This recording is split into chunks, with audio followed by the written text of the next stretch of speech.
Представете си, че всеки бизнес, без значение колко е голям, всъщност е кораб в един огромен, непредвидим океан.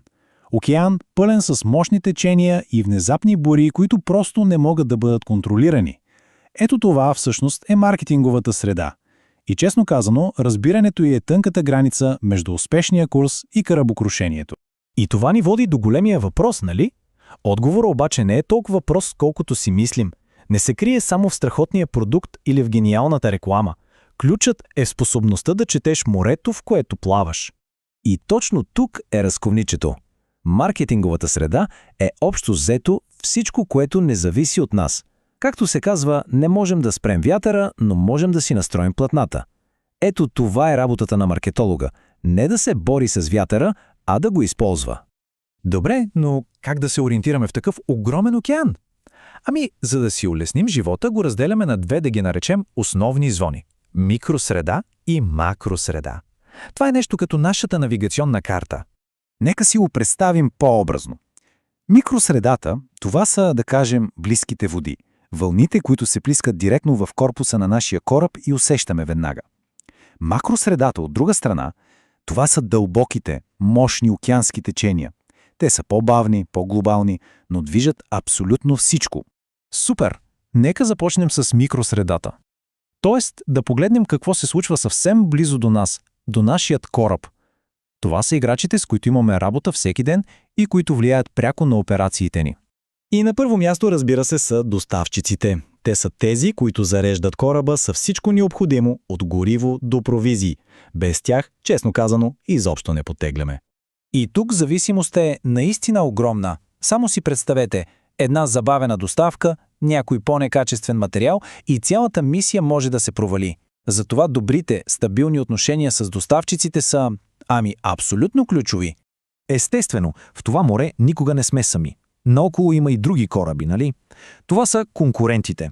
И те се борят за същите пристанища, за същия товар. Важно е да не ги гледаме просто като врагове, а по-скоро като ориентир. И защо е важно да ги следим? Не за да ги копираме, разбира се. Целта е да видим какво правят, за да можем ние да направим нещо по-добро, нещо различно, да намерим своя собствен уникален курс, който ни отличава от цялата флотилия.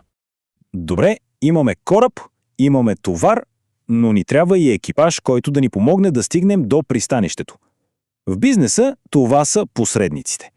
Те са хората и компаниите, които помагат на продукта ни да стигне до крайния клиент.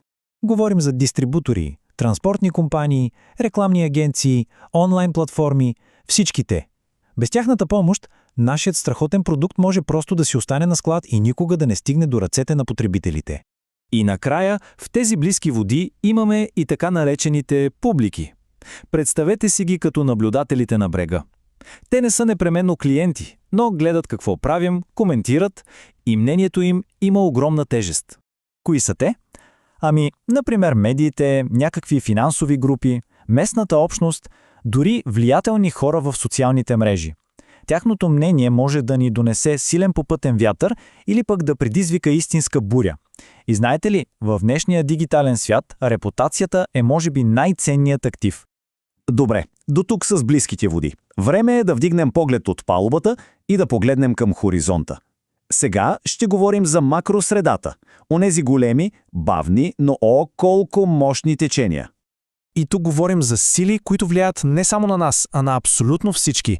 Те са като онези глобални океански течения, които оформят климата за десетилетия напред. Няма как да им повлияем, единственото, което можем да направим, е да се съобразим с тях. Първото такова голямо течение е демографията. Звучи малко скучно, но помислете. Неща като възрастта на хората, къде живеят, какви са семействата им, всичко това директно определя какво се търси. Да речем, един застаряващ пазар има нужда от повече здравни услуги и удобства, докато пазар, пълен с млади хора, ще търси технологии и преживявания. Това са буквално различни светове. След това, разбира се, е и икономиката. Колко пари имат хората, склонни ли са да харчат или по-скоро спестяват? Това директно влияе на всичко. Когато има несигурност, хората съвсем нормално затягат коланите. И тогава маркетинговата стратегия трябва да е коренно различна. И сега стигаме, може би, до най-бурното течение в наши дни – технологиите. Вау! Те просто променят всичко, нали? Начина по който говорим, по който пазаруваме, какво очакваме като потребители, появата на интернет, смартфоните, това не просто отвори нови канали за продажба. Това преобърна цели индустрии и създаде изцяло нови бизнес модели от нулата. И накрая, но не на последно място, са културните и политическите течения. Говорим за неща като променящите се ценности в обществото, например, все по-голямата загриженост за екологията, или пък нови закони и регулации, като защитата на личните данни. Всичко това чертая правилата на играта. Това е рамката, в която всеки един бизнес е принуден да работи. Добре, поогледахме се, картографирахме целият този океан, видяхме и вълните около нас, и дълбоките течения в далечината, и сега идва най-важният въпрос. И какво от това? Какво правим с цялото това знание? Защото, нека си го кажем направо, целият този анализ е напълно безсмислен, ако не води до някакво действие. И тук е красотата на нещата.